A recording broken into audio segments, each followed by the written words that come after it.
নমস্কার বন্ধুরা, সুতোপাস ওয়ার্ল্ডে সবাইকে স্বাগত জানাই। আশা করি সবাই ভালো আছেন। তো আজকে আপনাদের সাথে একটি রেসিপি শেয়ার করতে চলেছি। এই রেসিপিটির নাম শুনলে সবারই কম বেশি জিভে জল আসে। এই রেসিপিটি অত্যন্ত সবার প্রিয় একটি রেসিপি। এই রেসিপিটির নাম হলো চিকেন বিরিয়ানি রেসিপি। তো এখন পর্যন্ত আমার চ্যানেলটি যারা সাবস্ক্রাইব করেননি, অনুরোধ রইল সাবস্ক্রাইব করার। বিরিয়ানিটি বানানোর জন্য আমি প্রথমে বিরিয়ানির চাল নিয়ে নিয়েছি। চালটিকে আমি কাপের সাহায্যে মেপে নেব। আমি 7 কাপের মতো চাল নিয়ে নিয়েছি। 7 কাপ মানে 700 গ্রাম। আমি চালটিকে ভালো করে ধুয়ে আমি 15 থেকে 20 মিনিটের মতো ভিজিয়ে রেখেছি। এরপর আমি চিকেনটিকে ম্যারিনেট করে নেব। তো আমি এরকম সাইজের চিকেন নিয়ে নিয়েছি, খুব একটা বড় সাইজের নিইনি। তো মিডিয়াম সাইজের চিকেনটা নিয়ে নিয়েছি। নিয়ে এর সাথে পরিমাণ মতো আমি লবণ দিয়ে দিয়েছি, 1 চামচের মতো হলুদ দিয়ে দিয়েছি এবং এর সাথে আমি আরও দেব 1 চামচের মতো সরিষার তেল। তো আমি সরিষার তেল দিয়ে দিয়েছি 1 চামচ। এরপর এর সাথে আমি দেব টক দই। অবশ্যই এতে টক দই ব্যবহার করতে হবে। টক দইটা অবশ্যই মাস্ট চিকেন বিরিয়ানির ক্ষেত্রে। তো আমি এখানে 3 চামচের মতো টক দই দিয়ে দিয়েছি।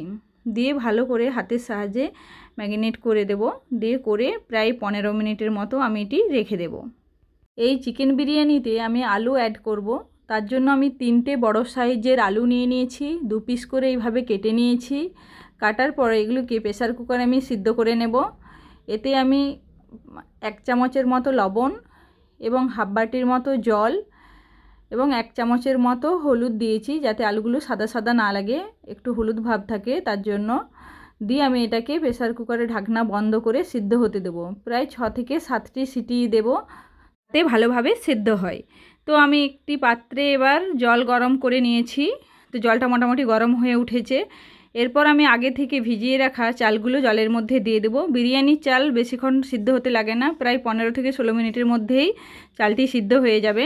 তো আমি এর সাথে দিয়ে দেব 4টে তেজপাতা, 3টে ছোটো এলাচ এবং কয়েকটা দারচিনি স্টিক। এর সাথে লবঙ্গও দিতে পারেন। তো আমি 15 মিনিট পর ফিরে এসে দেখাচ্ছি। চালটি হাতে করে টিপে দেখে নিতে হবে, বেশি চালটা সিদ্ধ হয়ে গেলে ভেঙে যাবে। তো আমার চালটা সিদ্ধ হয়ে গেছে, আমি এবার জল ঝরিয়ে নেব। এরপর আমি চুলায় একটি কড়া বসিয়ে তার মধ্যে আমি 4 থেকে 5 চামচ সাদা তেল এবং 1 চামচের মতো সরিষা তেল দিয়ে দিয়েছি। দিয়ে 2টো পেঁয়াজকে আমি কুচিয়ে রেখেছিলাম, সেই 2টো পেঁয়াজ আমি তেলটা গরম হওয়ার সাথে সাথে দিয়ে দিয়েছি। দিয়ে ভালো করে এটা ভেজে নেব। তো লাল লাল মতো করে এইভাবে ভাজতে হবে। ভালো করে ভেজে নেওয়ার পর এটাকে আমি তুলে নেব। এরপর আমি ওই তেলের মধ্যে আলুগুলোকে, সেদ্ধ যে আলুগুলো রেখেছিলাম ওই আলুগুলোকে আমি ভেজে নেব ভালো করে। তো আলুগুলো আমার ভাজা হয়ে গেছে, ভেজে আমি তুলে নেব। আলুগুলো তুলে নেওয়ার পর ওই কড়াইয়ের মধ্যে আমি আরও কিছুটা পরিমাণে সরিষার তেল দিয়ে দেবো। অবশ্যই এবারে আমি চিকেনটা রান্না করব সরিষার তেলে। প্রায় 6 চামচের মতো আমি সরিষার তেল দিয়ে দিয়েছি। তার মধ্যে আমি 3টে তেজপাতা দিয়ে দিয়েছি। তেজপাতা দিয়ে একটা মিডিয়াম সাইজের টমেটো আর পেঁয়াজ দিয়ে দিয়েছি। দিয়ে ভালো করে পেঁয়াজটা ভাজা হওয়ার পর আমি আদা আর রসুন পেস্ট করে রেখেছিলাম, তো আদা রসুনের পেস্টটা আমি দিয়ে দিলাম। দিয়ে সবগুলোকে ভালো করে আবার আমি কিছুক্ষণ কষিয়ে নেব। তো কষিয়ে নেওয়ার পর আমি একটা বাটির মধ্যে জল নিয়ে তাতে 2 চামচের মতো হলুদ, 1 চামচের মতো লঙ্কা গুঁড়ো, হাফ চামচের মতো জিরে গুঁড়ো, হাফ চামচের মতো ধনে গুঁড়ো দিয়ে ভালো করে আঙুলের সাহায্যে এটা আমি মিক্সড করে নিচ্ছি। নেওয়ার পর আমি ওই মশলাটার মধ্যে ওই মিক্সটা আমি দিয়ে দেব। তো আমি দিয়ে দিলাম।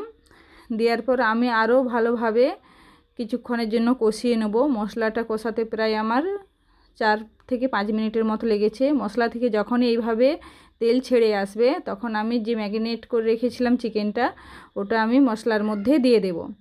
তো মশলার মধ্যে দিয়ে দিয়েছি চিকেনটা। দেওয়ার পর আমি হাই আঁচে ভালো করে আরও 2-3 মিনিটের মতো নেড়ে নেব। তো ভালো করে আমি চিকেনটা নেড়ে নিয়েছি। নিয়ে এরপর আমি এটা রান্না হতে দেব ঢাকা দিয়ে। এরপর আমি ঢাকাটা খুলে দেখে নেব, মাঝের মধ্যে ঢাকাটা খুলে চিকেনটা নাড়তে হবে যাতে চিকেনটা নিচে না লেগে যায়। তো এইভাবে ভালোভাবে প্রায় 20 থেকে 25 মিনিটের মতো চিকেনটা আমি রান্না করে নেব। যখনই চিকেন থেকে তেল ছেড়ে আসবে তখনই চিকেনটা মোটামুটি অলমোস্ট রান্না হয়ে গেছে।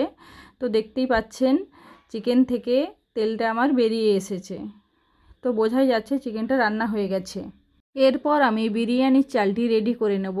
এই বিরিয়ানির চালটা যেটা সেদ্ধ করে জল ঝরিয়ে রেখেছিলাম তার মধ্যে আমি 3 চামচের মতো লবণ মিশিয়ে দিলাম। লবণটি অবশ্যই স্বাদ মতো দেবেন। এবং এর সাথে আমি অ্যাড করলাম সানরাইজ বিরিয়ানি মশলা। আমি 1 প্যাকেট আমি এতে দিয়েছি। আমার 700 গ্রামের মতো আমি চাল নিয়েছিলাম। এরপর যে ব্রেস্তাটা আমি ভেজে রেখেছিলাম সেটা আমি এর সাথে দিয়ে দিলাম। দেওয়ার পর আমি একটা চামচের মধ্যে সব কিছু ভালো করে মিশিয়ে নেব। উপর থেকে নিচে পর্যন্ত চামচের সাহায্যে এইভাবে ভালো করে মিশিয়ে নেব। তো এরপর আমি একটা কাপে হাফ কাপের মতো দুধ নিয়েছি, দিয়ে কিছুটা পরিমাণে স্যাফরন দিয়ে দিয়েছি। দিয়ে আমি এরপরে এই দুধটার মধ্যে মিক্সড করব গোলাপ জল। তো গোলাপ জলটা অবশ্যই আমি 1.5 ছিপির মতো দেব। তো 1 ছিপি আর হাফ ছিপি এরকম গোলাপ জল আমি দিয়ে দিলাম। তো এরপর আমি দেব কেওড়া জল। কেওড়া জলও আমি 1.5 ছিপির মতো দেব। তো 1 ছিপি আর হাফ ছিপি এভাবে দিয়ে দিলাম। তো দেওয়ার পর আমি এর সাথে অ্যাড করব মিঠা আতর। তো আতরের পরিমাণটা অবশ্যই মাপ মতো দেবেন। তো আমি এখানে মিঠা আতর নিয়েছি। মিঠা আতর আমি এখানে 3 ফোঁটার মতো দিয়েছি। আতর বেশি দিলে গন্ধটা বেশি লাগে, যার জন্য খেতে খারাপ লাগে। তো এবারে আমি সব কিছু একসাথে চামচের সাহায্যে মিক্সড করে নেব। নেওয়ার পর আমি একটা হাঁড়ি নিয়েছি। আপনাদের কাছে লক্ষ্মী হাঁড়ি থাকলে তার মধ্যেই করবেন বিরিয়ানিটা, তাহলে আরও বেশি সুবিধা হয়। আমার কাছে যেহেতু লক্ষ্মী হাঁড়ি নেই, নর্মাল হাঁড়িতেই আমি নিয়ে নিয়েছি। 3 চামচের মতো আমি সাদা তেল ভালো করে হাঁড়ির নিচেটা ব্রাশ করে নিয়েছি। নেওয়ার পর আমি যে ভাতটা, বিরিয়ানির ভাতটা মশলা দিয়ে, বেরেস্তা দিয়ে, লবণ দিয়ে রেডি করে রেখেছিলাম, সেটাকে আমি এইভাবে নিচেটা মিলিয়ে নিয়েছি। নেওয়ার পর আমি 2 পিস আলু দেব। দিয়ে ওর সাথে আমি মশলা সমেত, তেল সমেত যে চিকেনটা আমি 1 চামচের মতো দেব। দিয়ে আবার এর ওপরে আবার ভাতগুলো দেব। দিয়ে আবার চিকেন দেব, আলু দেব। এইভাবে লেয়ার তৈরি করে নিতে হবে।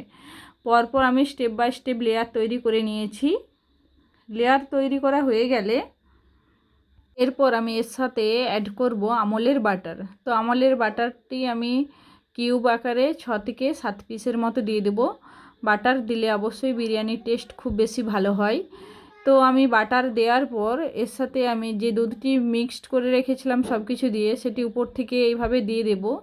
দিয়ে আমি ঢাকা বন্ধ করে আমি গ্যাসের মধ্যে দিয়ে দেবো। ঢাকনাটিকে এইভাবে দিতে হবে। দেওয়ার পর একটা ভারী জিনিস এর মধ্যে চাপিয়ে দিতে হবে। সাইডগুলি কেউ আটা দিয়ে বন্ধ করে দিতে পারে, তো আমি দিইনি।